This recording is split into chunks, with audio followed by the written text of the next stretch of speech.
Halo pemirsa, kita jumpa lagi dalam NTV Prime Dialogue. Saya Doni De Keizer. Pemirsa, gencatan senjata antara Israel dan Hamas resmi berlaku di jalur Gaza, Palestina, Minggu 19 Januari 2025. Gencatan senjata ini mengakhiri agresi brutal Israel yang berlangsung selama 15 bulan sejak Oktober 2023. Sebagai bagian dari kesepakatan gencatan senjata, Hamas menyerahkan 3 sandera warga Israel, diikuti dengan pembebasan 90 warga Palestina yang menjadi tahanan Israel. Perdamaian ini terjadi saat Donald Trump dilantik sebagai Presiden Amerika Serikat. Trump yang pernah memimpin Amerika Serikat pada tahun 2017 hingga 2021 merupakan motor normalisasi kawasan Arab dengan Israel. Apakah gencatan senjata kali ini dapat membawa stabilisasi jangka panjang dan menciptakan kondisi penyelesaian politik yang komprehensif bagi Israel dan Palestina? Mari sama-sama kita bahas dan kita diskusikan. Sudah hadir bersama kami di studio pengamat Timur Tengah Hasibullah Satrawi, kemudian Dirjen Asia Pasifik dan Afrika Kementerian Luar Negeri Republik Indonesia Abdul Qadir Jailani, serta pakar militer dan hubungan internasional Koni Rahakundini Bakri, keduanya melalui sambungan Zoom. Apa kabar Mas Hasib? Baik sekali Bang Don, sehat selalu ya. Alhamdulillah. Tiap kita ketemu pasti urusan perang atau konflik ya. Ya, itu berarti kabar baik. Kabar baik, oke. Kita diharapkan ngasih solusi perdamaian. Nah, itu dia tujuannya. Kita sapa ada Ibu Koni langsung dari Rusia. Bu Koni, apa kabar? Selamat sore, sama kabar baik, terima kasih. Ya. Senang banget akhirnya terjadi gencatan senjata ini. Terima kasih Bu Koni. Pak Jailani, sehat Pak Jailani? Alhamdulillah Mas Doni, gimana kabarnya? Kabar baik dan kita semua bahagia. Akhirnya yang dinanti-nantikan oleh khususnya orang Palestina ya, dan Israel ya, dan Israel yang kedua gitu kan. Ini yang paling prioritas Palestina gitu kan. Sama sebenarnya. Sama sebenarnya. Dalam perspektif korban sama-sama butuh perdamaian. Oke, tapi sebelum kita pertajam diskusi kita, saya ajak Anda semua mari kita simak sama-sama tayangan yang berikut ini.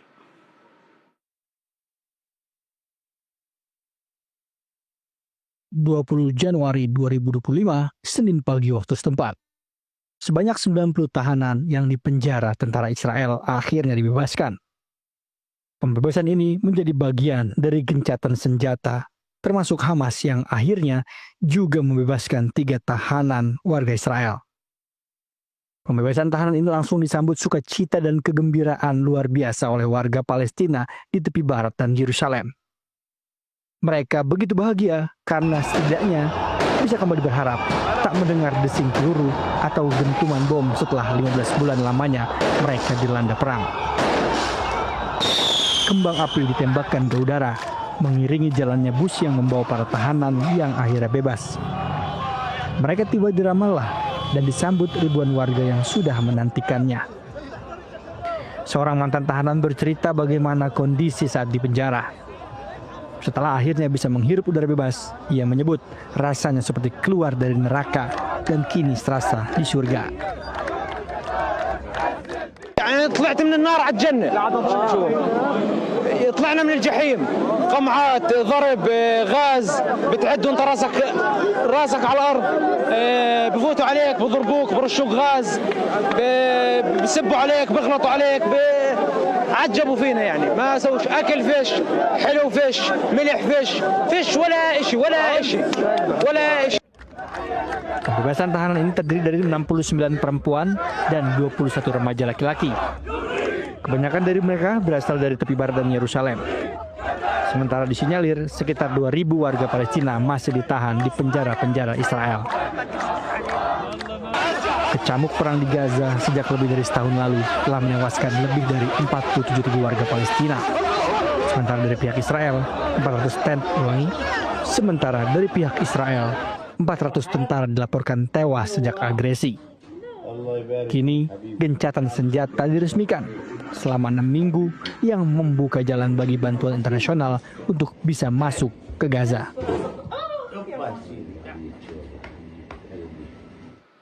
Ya, setelah 15 bulan di bawah dentuman dan kemudian kebakaran serta nyawa bergelimpangan, hampir 47.000 jiwa melayang. Tidak berlebihan memang kalau mereka mengatakan seperti keluar dari neraka dan merasa masuk surga. Oke, Mas Hasib, Ya. 15 bulan itu sebenarnya kita kan tidak di sana ya. Benar. Kita mungkin tidak merasakan langsung apa yang mereka rasakan. Pertanyaannya adalah, apakah ini akan permanen atau tidak? Ya, kalau pertanyaannya permanen atau tidak, ini memang satu pertanyaan, tapi uraiannya akan sangat panjang sekali. Nah, izinkan Anda saya bisa dapat doktor dari situ nanti. Amin, amin. Atau profesor bahkan. Tapi izinkan saya menguraikan 4 poin untuk menuju nanti kepada pertanyaan puncak yang diajukan di awal ini, gitu ya. Yang pertama, tentu kita apresiasi tentang keberhasilan gencatan senjata ini. Walau bagaimanapun ini sebuah perjuangan, hasil perjuangan yang luar biasa dari banyak pihak. Bahkan kita sempat mengikuti karena saking peliknya perang dan konflik yang ada, sampai banyak orang yang skeptis apakah akan tercapai ini. Bukan hanya di dunia, di Indonesia, bahkan juga di ruangan ini saya sempat mengikuti beberapa teman yang bagaimana yang akan terjadi. Dan sebenarnya itu cukup beralasan. Misalkan sampai 2 jam, 3 jam sebelum dimulainya gencatan senjata itu masih terjadi dinamika. Jadi memang orang yang mungkin kehati-hatiannya cukup dan kita ngikutin perkembangannya itu yang mungkin agak lebih pesimis. Tapi kita memaklumi kalau ada yang nanti ada yang lebih pesimis daripada optimis. Jadi ini sebuah sekali lagi keberhasilan dari perjuangan para pihak. Dan catatan saya yang kedua, saya menyebutnya keberhasilan sekarang ini tidak terlepas dari tambahan komposisi mediator. Saya menyebutnya awalnya mediator hanya 3 murni, yaitu Qatar, lalu Mesir, dan Amerika di bawah Joe Biden. Dan ini minimal dari November, gencatan pertama sampai kemarin ini tidak kunjung berhasil. Terutama dengan dinamika yang panjang kalau mau kita bahas, termasuk salah satunya adalah Pilpres di Amerika yang luar biasa, walaupun akhirnya sikap Netanyahu berpihak kepada kemenangan Trump dan Trump akhirnya menang. Saya membaca pada fase itu pertarungannya luar biasa, tapi inilah faktor 3 murni. Nah, yang sekarang perundingan berhasil karena menurut saya ada tambahan suntikan tenaga yaitu menjadi 3+. Dari Qatar, kemudian Mesir dan pemerintahan Joe Biden ditambah tim transisi Trump. Saya memberikan catatan khusus kepada tim transisi Trump yang luar biasa. Walaupun mungkin kalau mau secara adil, saya tidak ingin seperti perdebatan Trump dengan Presiden Joe Biden hari ini. Trump mengatakan Joe Biden 4 tahun nggak ngapa-ngapain, nggak bisa buat ini. Saya 3 bulan beres. Nah ini dialek yang kita paham di sana. Sementara Presiden Joe Biden mengatakan ya Trump bisa apa? Ini sudah kita buat dari beberapa bulan silam formulanya. Jadi itu benar. Tapi kalau kita bikin analisa yang agak adil di situ, itu yang coba saya ketengahkan dimanapun saya berada. Saya tidak ingin berpihak kepada sini dan sana kecuali untuk perdamaian dan kemanusiaan. Saya katakan memang perannya Presiden Joe Biden luar biasa, perjuangannya luar biasa, tapi kita nggak bisa mengabaikan peran Trump di dalam 3 bulan terakhir atau 2 bulan terakhir yang akhirnya membuat ini tercapai. Dan yang ketiga, pengantar saya adalah dari pembebasan kita belajar baik dari Israel maupun Palestina, bahwa memang kemanusiaan itu adalah tunggal yang sempat saya sampaikan di awal. Kita nggak bisa atas nama korban mengatakan di Israel lebih sedikit, di Hamas lebih sedikit. Ini bukan soal statistik. Bukan statistik, soal rasa itu, soal perasaan, soal kemanusiaan. Dan kita lihat bagaimana 3 orang yang dibebaskan sama rasanya dengan yang 90 orang dibebaskan, terutama keluarganya. Mereka begitu dibebaskan luar biasa. Jadi ini menurut saya harus menjadi sebuah acuan kita di dalam bergerak di dalam ini semua. Bahwa kita ingin kemanusiaan yang bulat, yang utuh. Bukan yang kemudian ini manusiawi kalau kepada golongan tertentu, tapi tidak berlaku bagi golongan yang lain. Nah oleh karena itu catatan saya yang keempat, ini pada akhirnya yang saya belajar dari gencatan senjata. Tidak ada hal positif yang saya masukkan di catatan keempat. Kalaupun harus berkontestasi, mari berkontestasi secara positif, bukan secara destruktif. Apa contohnya? Kontestasi apa maksudnya? Antara Israel dengan Hamas atau Palestina? Boleh. Dengan siapapun kita boleh berkontestasi, tapi jangan dalam bentuk hancur-hancuran begini. Dan ini sebenarnya waktu mau pembebasan ada kontestasi itu. Sekarang ini kan kayak semacam kontestasi siapa yang paling berkomitmen. Masih ingat kenapa ini lambat sampai 3-4 jam dari 8.30 waktu setempat? Karena Hamas dianggap oleh Israel tidak komit karena tidak memberikan 3 daftar nama. Lalu Hamas kasih keyakinan bahwa kami komit, mohon maaf karena memang ada keterlambatan. Bagi saya ini positif. Oke. Kalau kita mau berkontestasi, ayo kontestasi secara positif, Iya. bukan dengan ngebom ke sana kemari. Iya, fasta Ayo, khairat ya. ya ini dalam konteks samawi ya. Saya katakan ini adalah keluarga, Iya, iya. Kristen, Islam, Yahudi, keluarga, dan itu adalah Betul. perjuangan saya Betul. terus Ah, terang iya. secara pribadi. Itu satu keluarga memang. Satu Memang yang keluarga. paling sering berantem itu karena saudara kan? Karena saudara. Satu keluarga. Jadi bagus kalau ini dikembangkan kontestasi positif. Oke. Ayo kita jaga perdamaian, jangan biarkan orang untuk menjadi saling bunuh Iya. daripada kontestasinya negatif dalam bentuk Ya, dan peperangan. tugas Anda bertiga untuk juga ikut berkontribusi. Saya ke Bu Koni dulu. Bu Koni, meski kadang saya berpikir pribadi ya, apa tidak fair gitu ketika melihat Gaza itu sudah luluh lantak seperti itu, kemudian akhirnya oke, kita damai setelah habis-habisan genosida, maafkan istilah saya gitu kan. Iya. Tapi dalam perspektif militer, bukan soal menang kalah, apa yang bisa disampaikan Bu Koni? Panjang lebar dulu, saya cuma mau bilang bahwa kita perhatikan nggak spesial endpoint-nya Trump untuk Middle East, Steve Witkoff, itu kok tiba-tiba bilang bahwa dia berpikir untuk relocate Gaza civilians to Indonesia. Itu adalah statement yang menurut saya nggak main-main dan kita harus pikirkan serius. Karena pertama, kenapa ide itu muncul? Apakah karena melihat begitu semangatnya Indonesia untuk memerdekakan Palestina dan menyelesaikan masalah Palestina? Tapi buat saya ini kalau toh ini diterima, nanti mungkin Bapak Dirjen dari Kemlu bisa lebih jawab, bisa jauh lebih baik. Tapi intinya buat saya ini mungkin bisa jadi masalah baru. Karena dari satu perspektif tentang ide Witkoff ini bisa juga dianggap bahwa terjadi pengurangan orang Palestina dari area Palestina. Itu nomor satu.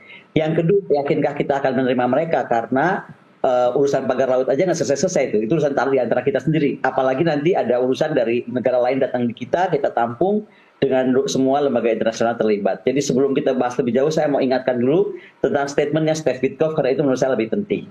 Bahwa tentang senjata-senjata ini, kalau saya kaitkan dengan pertanyaan pertama tadi, saya tuh agak ragu ini bisa lama berjalan.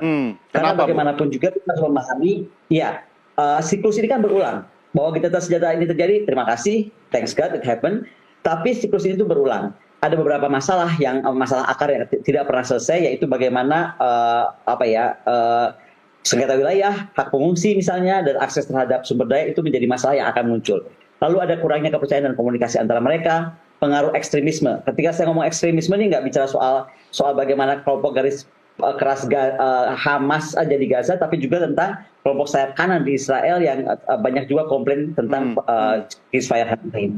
Lalu kondisi kemanusiaan, karena kondisi kehidupan yang buruk itu akan memicu kebencian, memicu kemarahan, memicu permusuhan. Itu mudah. Lalu kurangnya mekanisme akuntabilitas. Jadi ada kesepakatan tuh seringkali tidak memiliki mekanisme yang dapat menegakkan kepatuhan. Nah itu juga akan menjadi masalah. Dan bagaimanapun mediatisasi dari dukungan internasional itu perlu. Saya merasa agak berat ini untuk bertahan lama. Sekali lagi mohon maaf, sekali ini saya agak half full ya melihat masalah ini. Karena ada pertukaran tahanan sandera yang nggak seimbang. Bayangkan Hamas sepakat membebaskan 33 sandera Israel. Selama 6 minggu sebagai imbalan Israel akan membebaskan 2.000 tahanan Palestina. 33 compare to 2.000. Itu jauh sekali bedanya. Sehingga tantangan pertama saja sudah terjadi komplain tentang pertukaran tidak seimbang. Ya kan, ini sudah ada banyak perdebatan. Kalau kita baca kritikus sudah memicu perdebatan.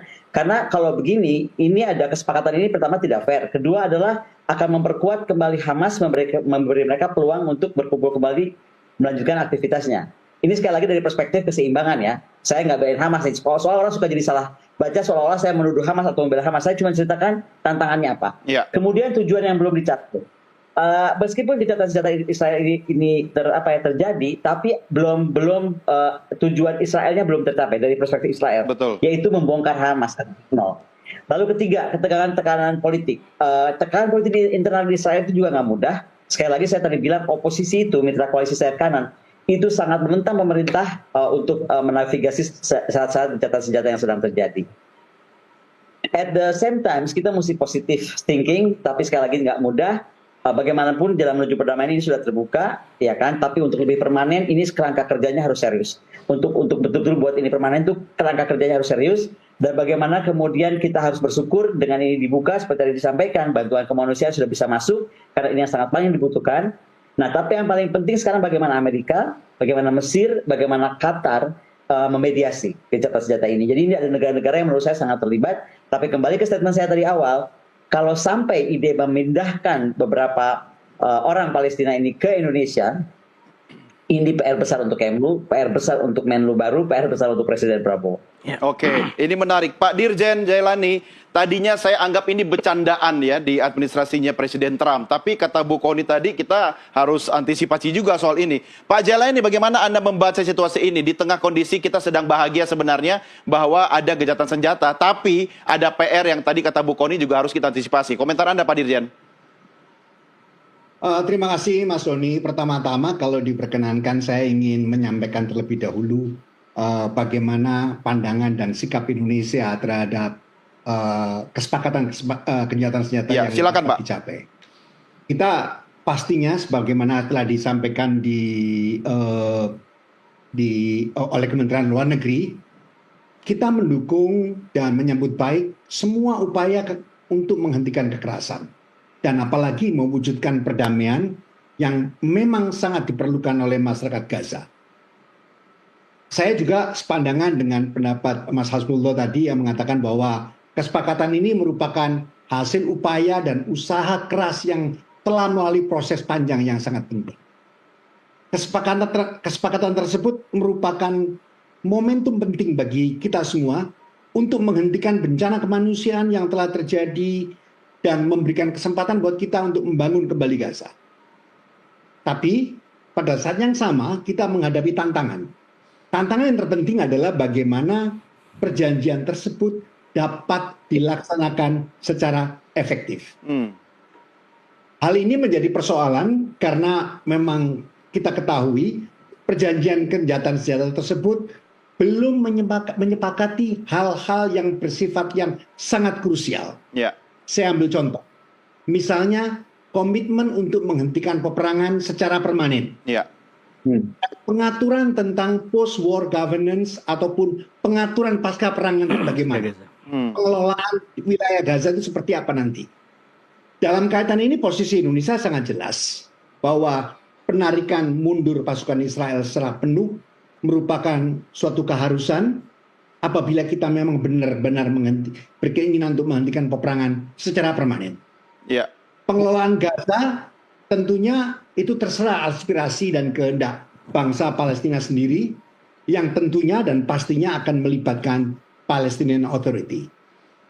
Memang kita mengetahui Palestina tidak dapat melaksanakan tanggung jawab tersebut secara seorang diri, terutama kewajiban mengenai memelihara keamanan. Oleh karenanya bantuan masyarakat internasional termasuk PBB menjadi sangat penting. Dan dalam kaitan ini Indonesia sekali lagi komitmen untuk ikut serta dalam upaya masyarakat internasional untuk membantu rakyat Palestina membangun kembali Gaza. Mengenai pernyataan sepihak yang disampaikan tadi, ada wacana untuk mengirim pengungsi, saya tidak tahu persis itu beritanya dari mana, bahwa untuk menyelesaikan persoalan rekonstruksi Gaza, maka rakyat Palestina sebagian akan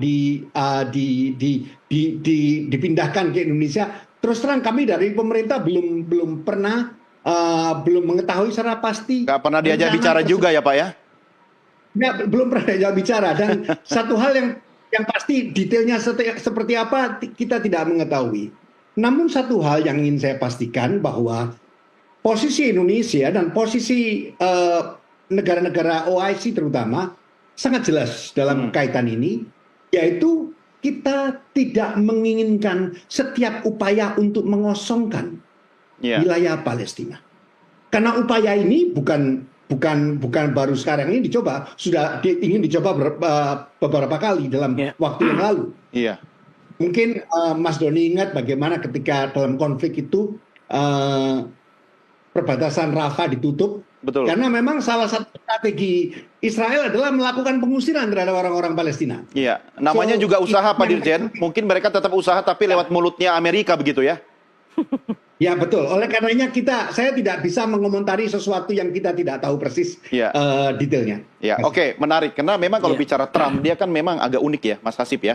Cuma pertanyaan saya sebenarnya begini, kalau kita melihat dari substansi tujuan Israel, kemudian akhirnya melakukan tanda petik ya, perang, serangan, genosida selama 15 bulan, itu dengan gencatan senjata kan belum tercapai. Ya, tadi dikuatkan oleh statementnya Bu Kony gitu kan. Dan Hamas masih berkuasa gitu. Benar. So, saya kok jadi gelisah kata Bu Kony juga, ini nggak permanen ini. Basa-basi ini gimana nih? Memang ada satu puzzle yang hilang untuk bisa menjawab ini. Saya di akhir kesempatan ini saya akan nyampe ke sana. Tapi kalau kita bicara tentang apa yang dirasakan Israel dan dirasakan Palestina hari ini, gencatan senjata ini kalau kita ilustrasikan dengan warna, bagi Palestina itu dirasa sebagai warna kemenangan. Jadi warnanya hijau semua, dari rakyat maupun pemerintahan. Tapi kalau di Israel, ini agak warna-warni lebih banyak merahnya. Tergantung sipilnya atau militernya begitu? Mungkin sipilnya terutama keluarga korban itu hijau dengan ini semua. Minimalnya dari keluarga korban, walaupun secara statistik, secara studi, ada studi yang mengatakan 61% warga Israel mendukung gencatan senjata ini. Dan itu lagi-lagi, pasti perspektif korban, perspektif sandera. Tapi kalau kita bicara tentang pengambil kebijakan, itu yang disampaikan Ibu Kony, hampir semuanya adalah mirah. Memang 24 menteri itu menyatakan mendukung ini, dan tapi banyak juga yang cabut kan? 6 bahkan sampai 7 atau 8 angkanya kurang lebih segitu, itu yang mengatakan tidak setuju dengan ini semua. Artinya apa? Sebenarnya secara ide-ide kanan ini yang disebut oleh Bu Kony sebagai kelompok kanan atau ekstrem Israel memang tidak mau untuk menerima gencatan senjata ini. Salah satunya apa? Karena 3 target yang dipasang oleh Netanyahu itu tidak tercapai. Yang pertama yang dikatakan tadi soal memaksa keluar. Dibombardir sekian bulan nggak ada yang keluar. Mereka rela mati itu semua. Yang kedua akan menghabisi Hamas. Saya sudah sampaikan, Hamas itu adalah ide. Dia adalah reaksi daripada realitas penjajahan. Dia adalah bayangan daripada realitas penjajahan. Ingin mengusir penjajahan, ingin mengusir Hamas, hentikan penjajahan. Hentikan penjajahan. Itu logikanya. Dan hari ini Hamas masih tegak gitu kan? Hari ini Hamas masih tegak. Dan itu yang membuat akhirnya rasa kemenangan itu lebih menyakitkan bagi Israel hari ini. Tapi sekali lagi kita jangan bawa ke sana, karena sekali lagi ini cuman kayak semacam ambisi politiknya. Enggak, saya curiga memang ini sengaja dipelihara seperti api dalam sekam sehingga nanti bisa dengan mudah terpantik kemudian perang lagi. Kalau kita mau fair, sebenarnya kita Pak Dirjan juga kalau di kesempatan lebih tertutup, beliau pasti banyak hal yang disampaikan, cuman ini publik jadi atas nama negara gitu. Misalkan di kedua belah pihak sama-sama ada pikiran yang tidak realistis. Katakanlah pikiran one state solution. Sebenarnya ini sama sekarang yang diyakini oleh Netanyahu dengan kelompoknya, dan katakanlah Hamas dengan kelompoknya, sama-sama kelompok yang berpikiran saya yang harus berkuasa. Solusi satu negara. Yang paling ideal adalah solusi 2 negara, walaupun bagi sebagian orang mungkin dianggap juga tidak realistis. Tapi bagi saya secara pribadi itu yang paling mungkin. Paling tidak akan terlalu banyak menimbulkan korban. Nah, oleh karena itu puzzle yang saya bilang tadi hilang. Kalau ini akan menjadi permanen, maka mau tidak mau itu harus disampaikan kepada pembahasan tentang kemerdekaan Palestina. Nah, saya berharap dari Trump yang baru ini, walaupun kalau kita lihat Trump yang lama itu kayaknya skeptis, karena sekali lagi banyak hal yang membuat orang kemudian terlalu anti-Trump atau bahkan anti-Amerika dengan gaya Trump yang periode lama, tapi nggak pernah tahu orang itu seperti apa. Minimalnya sekarang ini, kalau saya melihat salah satu faktor bagaimana gencatan senjata ini bisa terjadi hari ini adalah karena intensitas dan pengawalan dari tim transisi Trump. Paling tidak itu meyakinkan Netanyahu. Karena ini faktornya adalah Netanyahu. Berkali-kali sudah mau deal, Netanyahu bikin ulah. Ada syarat belum dipenuhin, nggak jadi pula kan? Tapi kan syaratnya juga salah satu kalau kemudian Hamas kemudian sedikit saja mengingkari, Israel kembali membombardir dengan dukungan Amerika. Karena tadi memang idenya dari awal mereka tidak mau gencatan senjata cuma ini. ditekan Amerika. Mereka maunya menaklukkan itu. Mereka maunya mengalahkan secara militer, mengambil paksa secara langsung Sandra itu. Tapi sampai 470 hari Sandra tidak bisa. Dan itu yang akhirnya membuat gencatan senjata ini bagi realitas di Israel hari ini dirasakan sebagai sebuah kekalahan. Karena itu Israel melarang itu, euforia kan. Tapi lagi-lagi orang ketemu keluarga itu kebahagiaan. Tidak bisa dilarang. Nah, oleh karena itu menurut saya, ayo kembali kepada fitrah dasar kita beragama paling tidak, sebagai Muslim, sebagai Kristen, sebagai Yahudi yang kurang lebih value-nya sama.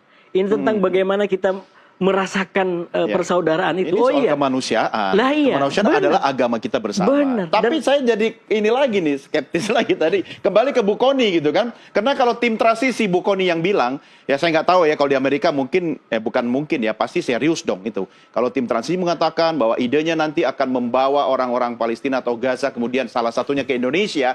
Wah, ini PR-nya Pak Dirjen, ya kan, Mas Hasib juga akan tambah banyak. Saya tidak bisa membayangkan kalau dulu kita kedatangan manusia perahu dikasih satu pulau. Kalau ini pasti berbeda. Yakinkah Anda, Bu Kony, ini akan kemudian dikerjakan secara serius oleh administrasi Trump? Kalau iya, apa yang harus kita lakukan? Saya kira gini ya, dalam level seorang special envoy dari seorang presiden, dia nggak mungkin ngomong sembarangan. Apalagi disampaikan di NBC dan di Jerusalem Post. Jadi ini bukan gosip, ini statement resmi dari Steve Witkoff bahwa dia akan melakukan population regulation proposal. Bahwa kemudian belum diterima Kemlu, that's another story. Tapi ini sudah disampaikan beliau secara resmi di NBC dan juga di Jerusalem Post hari ini jam 6.30 waktu Israel. Jadi kalau saya melihat itu sebagai sebuah sikap serius. Tetapi lepas dari itu juga, saya rasa selain memang akan jadi PR besar dan kita harus siap-siap untuk menerima PR itu kalau kita memang mau menerima.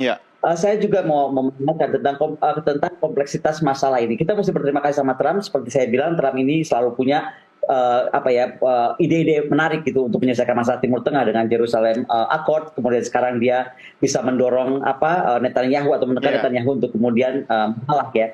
Tapi jangan lupa ada senator Lindsey Graham di sana yang mendesak pemerintahan yang akan datang ini, lepas dari masalah Israel Palestina, itu juga harus meliputi kasus Timur Tengah lebih luas. Misalnya apa? Lindsey Graham itu bilang bahwa program nuklir Iran mau beresin sekalian, jangan cuma ini. Nah, kalau ini yang terjadi, maka menurut saya ini akan dampaknya ini bukan saja si ceasefire ini menjadi punya tantangan baru, tapi apapun kebijakan Timur Tengah, termasuk terkait gencatan senjata ini, akan kemudian dikaitkan ke Iran. Ini membuat juga masalah baru lagi. Karena sekali lagi melihat Timur Tengah kan nggak cuma Israel Palestina, tapi bagaimana sikap Amerika terhadap Iran yang selama ini kita tahu seperti apa.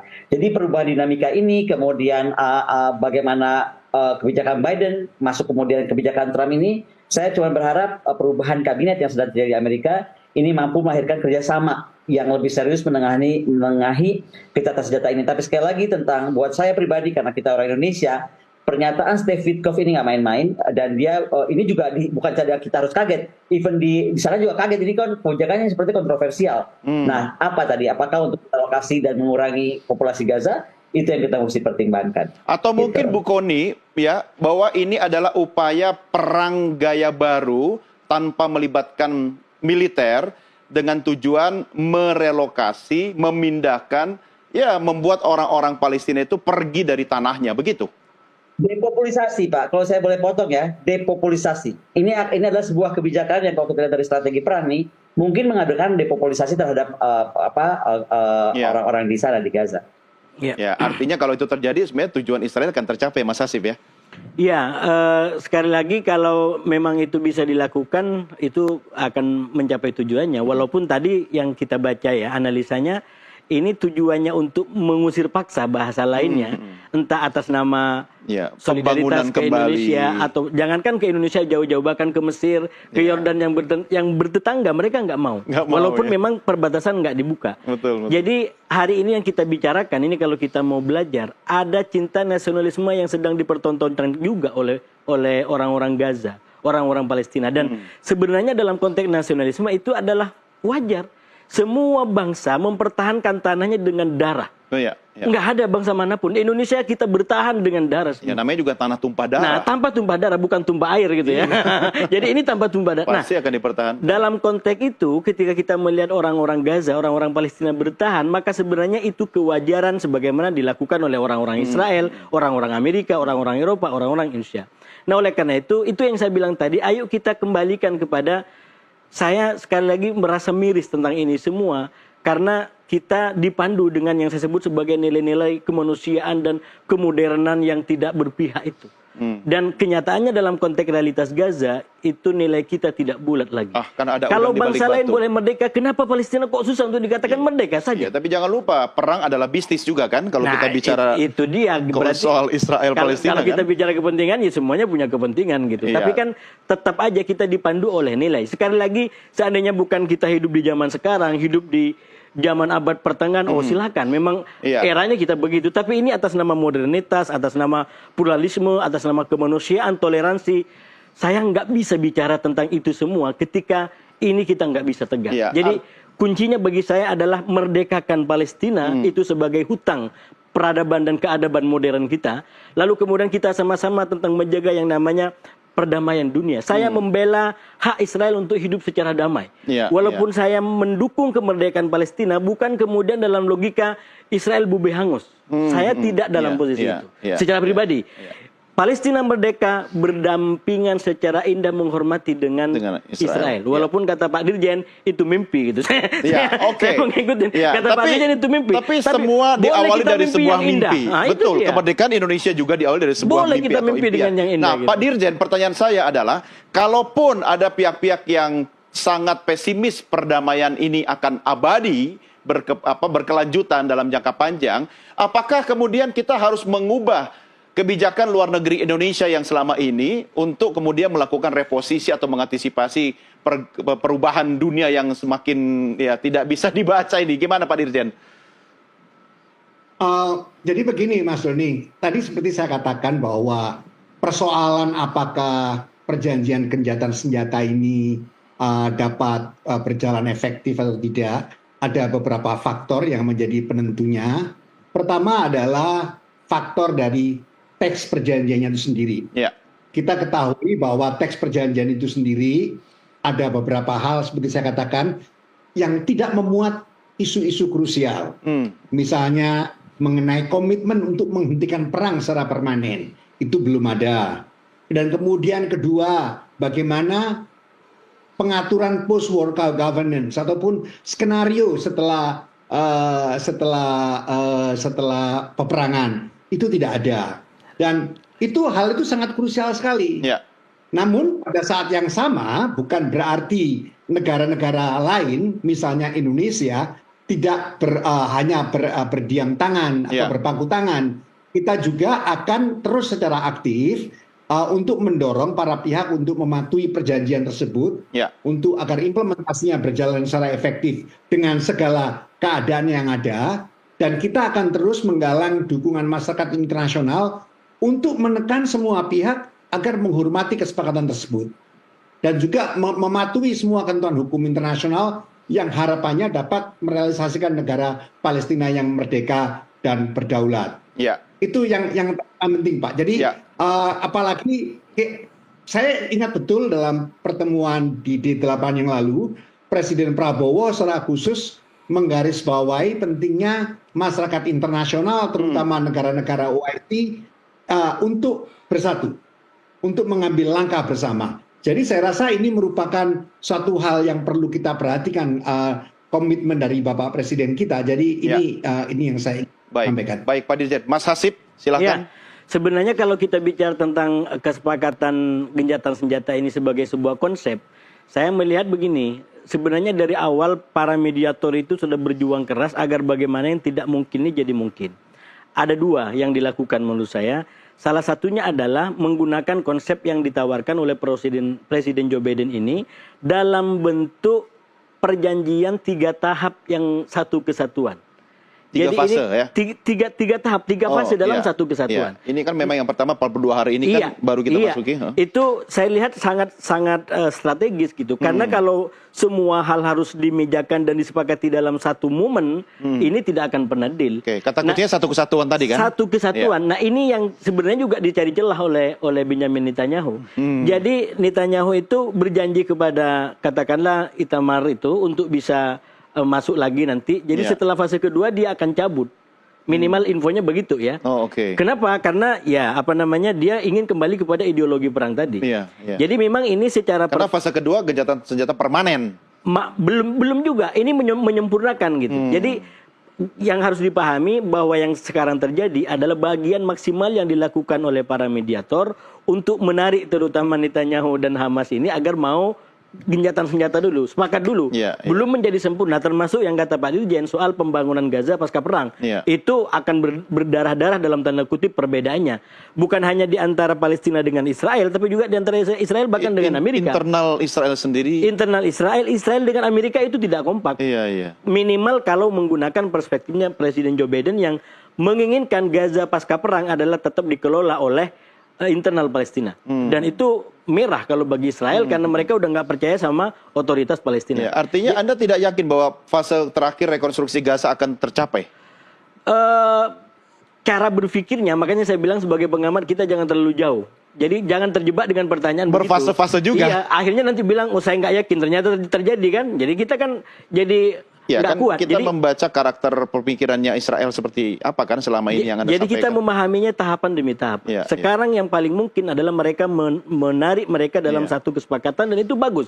Nah bagaimana yang kedua? Nah itu yang menurut saya harus kita lakukan bareng-bareng dukungan. Bagaimana yang kedua nanti bisa lanjut dan tidak tergoda dengan isu-isu perang lagi. Walaupun sekali lagi Netanyahu sebagai politisi dan mungkin juga sebagai Perdana Menteri sudah komitmen untuk bagaimana kembali ke Gaza dengan kekuatan yang lebih keras lagi. Dia berharap Trump yang akan memimpin seperti Trump yang pertama. Yang memberikan dukungan luar biasa dalam bentuk Abraham Accord, dalam bentuk perjanjian Abraham, dalam bentuk memindahkan kedutaan Amerika ke Israel, nggak memerhatikan perasaan Palestina, itu yang dibayangkan oleh Netanyahu dari Trump yang kedua. Tapi sekali lagi manusia itu berubah, saya berharap ada perubahan dari Presiden Trump ini. 4 tahun terakhir Trump bisa berubah. Minimalnya dalam catatannya, kenyataannya memang dia juga ada sentuhan dengan kelompok-kelompok katakanlah yang mengimbangi pendapat Israel, katakanlah besannya yang katanya juga itu orang Beirut dan orang Libanon dan itu menjadi salah satu penasihat Presiden Trump. Sekali lagi semoga ini bisa menjadi awal. Saya tidak berpikir Israel dihancurkan, itu sudah pasti kita akan ke sana. Saya hanya berpikir bagaimana Israel dan Palestina bisa damai dan itu berada di tangan presiden yang kuat seperti Amerika dan mungkin juga tokoh-tokoh di tingkat regional maupun di Timur Tengah secara umum. Saya tidak berharap 42 hari fase pertama ini dijadikan Israel untuk recharge baterai ya. Amin. Oke, jangan begitu. Oke, saya mengakhiri dengan Mas Hasib, karena Anda harus segera bergeser ke kamar sebelah. Tapi Pak Dirjen dan Bu Kony kita masih lanjut ya setelah break berikut ini. Baik pemirsa, jangan kemana-mana, kami segera kembali saat lagi. Mas Hasib, terima kasih. Terima kasih banyak.